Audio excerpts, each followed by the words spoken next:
Dear student, आज हम exercise ये जो है ना इंट्रोडक्शन टू यूक्लिड ज्योमेट्री यानी कि न्यू जो है यूनिट स्टार्ट करने जा रहे हैं। उसका नाम है इंट्रोडक्शन टू यूक्लिड ज्योमेट्री।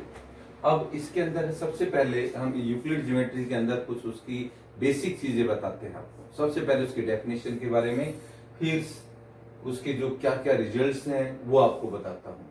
तो सबसे पहले उसकी डेफिनेशन देखिए। डेफिनेशन ऑफ ज्योमेट्री क्या है? It is the branch of mathematics. It is the branch of mathematics which deal with the properties and relation of points, lines, plane, space and surface। ये हमने किसकी डेफिनेशन बताई? Geometry की। It is the branch of mathematics which deal with the properties and relation of points, lines, plane, space and surface। इसके बाद में आपको जो यूक्लिड्स के अंदर जो ग्रीक मैथमेटिशियन है, क्या नाम था? Greek mathematician work on geometry systematically. जो मैथमेटिशियन है ग्रीक जो है, उसमें जितने भी हमारे पास मैथमेटिशियन जो ग्रीक की उन्होंने काम किया इसके ऊपर, ज्योमेट्री के ऊपर, Greek mathematicians work on geometry systematically. Thales, Thales एक बहुत बड़ा mathematician, Thales a great mathematician was one of who give the first known proof of the statement क्या? that a circle is bisected by its diameter। सबसे पहले Thales ने बताया था कि जो डायमीटर सर्कल है वो दो पार्ट्स में डिवाइडेड हो रहा है इसके द्वारा, by the diameter. Each part is called the semi circle. ये बात हमको सबसे पहले थेल्स ने बताई थी। क्या बताई थी थेल्स ने? Thales, a Greek mathematician, was the one who gave the first known proof of the statement that a circle is bisected by its diameter।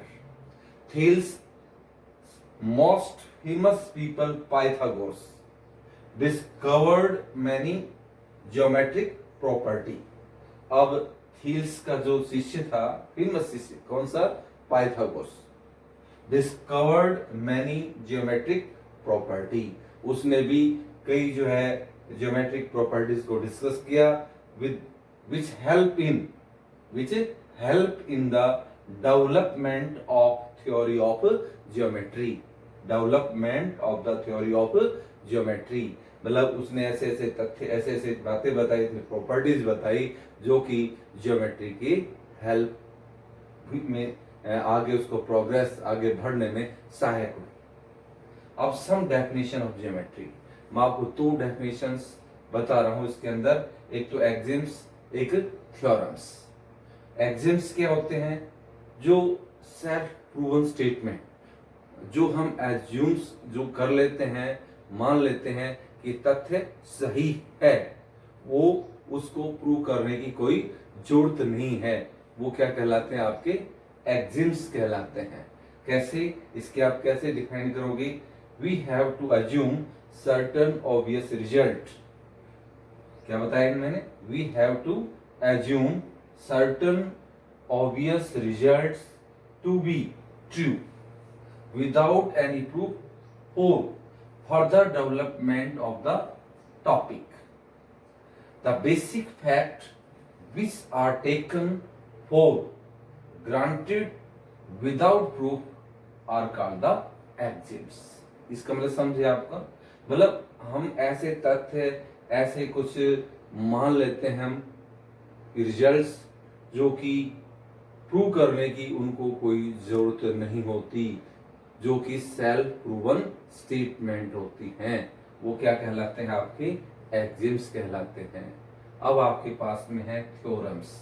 In theorems अभी हमने 6 चैप्टर, अच्छा थ्योरम्स आपको करवाई थी। Sum of the angle of triangle is 180 degree वाली theorem भी आपको हमने करवाई थी, उसमें हमने आपको प्रूफ दिया था उसके अंदर। अब इसके अंदर हमें इस थ्योरम के अंदर क्या डेफिनेशन देनी है थ्योरम की। थ्योरम क्या होती है? इन ज्योमेट्री व्हेन प्रॉपर्टी और रिजल्ट, क्या बताया मैंने? In geometry when a property और result is proved to be true through the logical reasoning based on some axioms, then the result thus proved is called the theorem. परिभाषा में theorem क्या होती है? In geometry, when a property or a result is proved to be true through some logical reasoning based on some axioms, then the result is proved is called the theorem. अब मैं आपको बताता हूं कि हमारे पास कौन कौन से एक्सिम्स और कौन कौन से पोस्टुलेट हैं। अब वो देखिए आप, एक्सिम्स और पोस्टुलेट। बेटा मैंने कहा था कि अभी आपको यूक्लिड एक्सिम्स के बारे में बताऊंगा मैं। देखो यूक्लिड एक्सिम्स क्या है। हमारे पास ये 7 यूक्लिड एक्सिम्स हैं। अब 1 बाय 1 आपको मैं एक्सप्लेन कर रहा हूँ। पहली यूक्लिड्स एक्सिम्स क्या है? पहली है things which are equal to the same things are equal to one another. इसका मतलब क्या हुआ? Things which are equal to the same things और अगर कोई दो थिंग्स आपस में बराबर हैं तो वो दोनों थिंग्स भी आपस में बराबर होंगी। कैसे? जैसे आपका ए बी पी क्यू के बराबर है। If A B equal to P Q and P Q equal to R S. इसका मतलब कौन कौन सी, यानी कि ए बी और कौन सा आर एस, यानी कि दो थिंग्स है ए बी और आर एस सेम थिंग्स के बराबर है। किसके बराबर है? पी क्यू के बराबर है। तो इसका मतलब ए बी और आर एस भी इक्वल होंगे। पहला स्टेटमेंट समझ में है। पहला जो यूक्लिड एक्सिम्स, पहला जो एक्सिम्स है वो क्या है? Things which are equal to the same things are equal to one another. दूसरा, if equal are added to equal then whole are equal. अगर हमारे पास दो जो थिंग्स हैं दोनों बराबर हैं, अगर उन दोनों में सेम नंबर ऐड करेंगे तो भी बराबर ही रहेंगे। For example, if x plus 2 equal to 5 की इक्वल है, अगर मैं दोनों तरफ 1 ऐड कर दूं, इसमें भी 1 और इसमें भी 1, बराबर रहेंगे। यानी कि x plus 2 plus 1 equal to 5 plus 1। जैसे 3 यानी कि a इक्वल टू b के बराबर है, a इक्वल टू b। अगर दोनों तरफ मैं x प्लस कर दूं तो ये भी बराबर आएगा, a plus x equal to b plus x. Second axioms ये। Third axioms, if equal are subtracted from equal then remainders are equal. अगर कोई दो थिंग्स हैं, अगर हम दोनों में से सेम थिंग्स माइनस करें तो बाकी जो बचा हुआ नंबर है वो भी बराबर होगा। कैसे? If x plus 10 equal to 5, अगर if x plus 10 equal to 5 then इनमें से दोनों तरफ मैं 2 सब्ट्रैक्ट कर देता हूं। x प्लस 10 माइनस 2 कर दिया, इधर भी 5 में से 2 माइनस कर दिया, तो ये दोनों क्या रहेंगे? इक्वल रहेंगे। यही बात समझ में? ये आपका थर्ड एक्सिम्स था। Fourth axioms, things which coincide with one another are equal to one another. अगर कोई भी दो थिंग्स आपस में कोइंसाइड कर रही हैं तो वो आपस में बराबर होंगी। जैसे हमारे पास कोई दो सर्कल है, दोनों का रेडियस कितना है? 5 है, दोनों कोइंसाइड कर जाएंगी। Things which coincide with one another are equal to one another. जैसे ये रेडियस है, ये सर्कल है, इसका रेडियस कितने का है? 1 सेंटीमीटर का है। ये दूसरा भी सर्कल है, इसका रेडियस 1 सेंटीमीटर का। तो ये एक दूसरे को क्या कर जाएंगी? कोइंसाइड कर जाएंगी। भाषण में things which coincide with one another are equal to one another. जैसे आपकी दो मैथमेटिक्स की बुक्स हैं ना, दोनों एक दूसरे को क्या कर रही हैं? वो कोइंसाइड कर रही हैं। जैसे ये मेरे हाथ है दोनों, ये भी एक दूसरे से ऐसे कोइंसाइड कर रहे हैं। अब उसके बाद में अगली जो आपका जो axioms number 5, the whole is greater than the part. इसका मतलब क्या हुआ? The whole is greater than part. जैसे हमारे पास एक जो है मान लो पूरा हॉस्पिटल है, उसमें बहुत सारे वार्ड्स होते हैं। अगर हम एक वार्ड पर्टिकुलर लें, है ना, पूरे हॉस्पिटल के जितने भी वार्ड्स हैं उनमें से एक पर्टिकुलर वार्ड जो है उन सबसे क्या होगा? छोटा होगा ना वो, यानी कि पूरा हॉस्पिटल तो बड़ा होगा। ऐसे हमारे पास एक ये मान लो 10 रूम का अपना एक जगह है, एक बिल्डिंग है, तो उसमें एक पर्टिकुलर एक रूम है ना, तो वो रूम बाकी से क्या होगा? छोटा होगा और पूरी बिल्डिंग उस रूम से ग्रेटर होगी। इसका मतलब यही बताया कि the whole is greater than a part. असल में जैसे मान लो हमारा जो स्टेट है वो हरियाणा है, डिस्ट्रिक्ट महेंद्रगढ़ में हम रह रहे हैं, तो इसका मतलब जो अपना जो स्टेट है वो महेंद्रगढ़ से बड़ा है ना डिस्ट्रिक्ट से, तो इसका मतलब whole is greater than a part. अब नेक्स्ट जो सिक्स्थ है, things which are double of the same things are equal to one another. अगर हमारे पास में कोई भी दो थिंग्स हैं, अगर वो बराबर हैं, अगर हम उसका डबल कर दें तो भी बराबर रहेंगी। अगर हम ये कहें कि मान लो x इक्वल टू वाई है, x किसके बराबर है, y के, अगर मैं दोनों का डबल कर दूं, यहाँ भी 2x और ये 2y, तो दोनों क्या रहेंगे, इक्वल तो होंगे। जैसे कोई p इक्वल टू q के बराबर है, तो उस दोनों तरफ 2 से मल्टीप्लाई कर तो 2p किसके बराबर होगा, 2q के बराबर होगा। एक ये एग्जाम्स था। अगला exam 7, things which are half of the same things are equal to one another. अगर हमारे पास कोई दो थिंग्स हैं, अगर हम दोनों का हाफ कर दें तो भी वो बराबर होगा। जैसे x किसके बराबर है, y के इक्वल है, अगर मैं इसका हाफ कर दूं, हाफ ऑफ x किसके बराबर होगा, हाफ ऑफ y के बराबर होगा। ये बात समझ में आ गई। यानी कि things which are half of the same thing, यानी x किसके बराबर है, y के, इसका हाफ 1/2x और इसका भी हाफ 1/2y। ये आपका 7th के अंदर हो गया। Things which are half of the same things are equal to one another. कोई भी थिंग्स, दो थिंग्स हैं, अगर वो बराबर हैं, अगर उनका हाफ करेंगे तो वो भी बराबर आएगा। ये हमारे पास में यूक्लिड्स की एक्सिम्स हैं। अब हमारे पास पॉस्टुलेट हैं, 5 पॉस्टुलेट है हमारे पास में यूक्लिड्स की।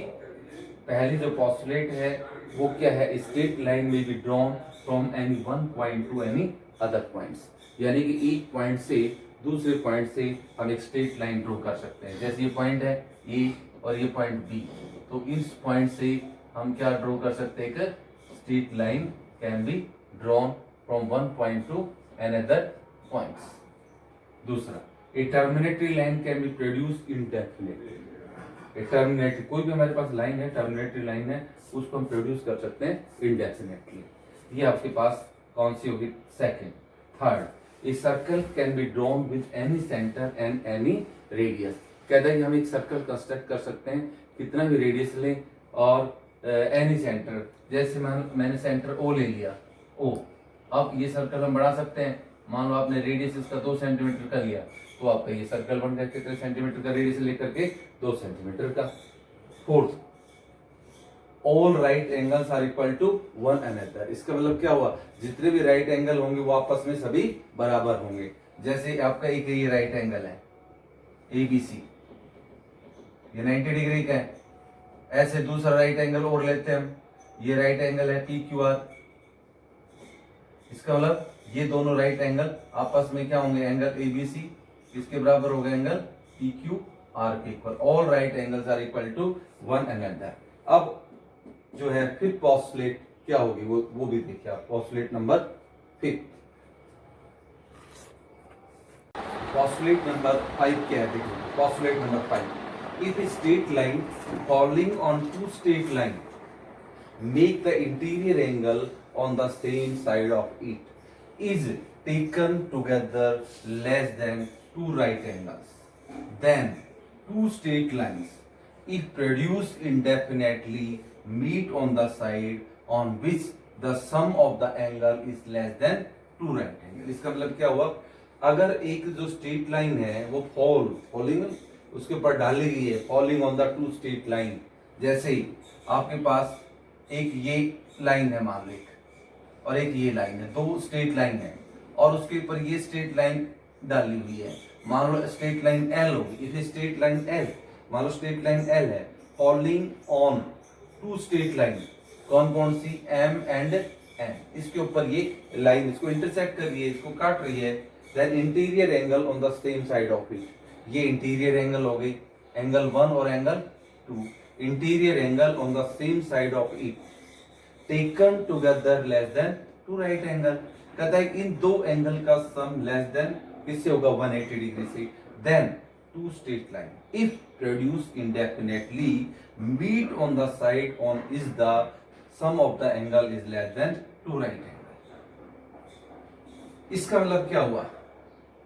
इसका मतलब ये हुआ कि अगर ये जो लाइन एल है इन दो लाइनों को काट रही है तो उनके इंटीरियर एंगल का सम जो है वो लेस देन होगा 180 डिग्री से the side on which they meet. मतलब ये लाइन एस इधर मीट कर रही है तो इधर एंगल 1+2 का जो सम है वो लेस देन किससे होगा?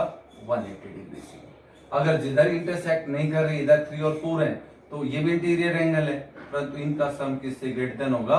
180 डिग्री से ग्रेटर होगा। फिर समझ ली, if straight line following on the two straight line है, यहाँ पर एल एक स्ट्रेट लाइन है, एम और एन दो लाइन है, इनको काट रही है line, make the interior angle on the same side of it taken together less than two right angle, then the two straight line if produce indefinitely meet on the side on which the sum of angle is less than to right angle। ये postulate जो मैंने आपको बताई हैं ये आपकी book में भी है, एक्सिम्स भी हैं आपकी बुक्स में, यानी कि दोनों चीज हैं, पॉस्टुलेट और एक्सिम्स है। ये इंट्रोडक्शन में आपको बुक से भी पढ़नी है और जो आपको ये बताया गया है ये भी पढ़नी है, और कल आपको इस इन्हीं के बेस के ऊपर एक्सरसाइज सॉल्व करेंगे हम 5.1। Thank you, have a nice day.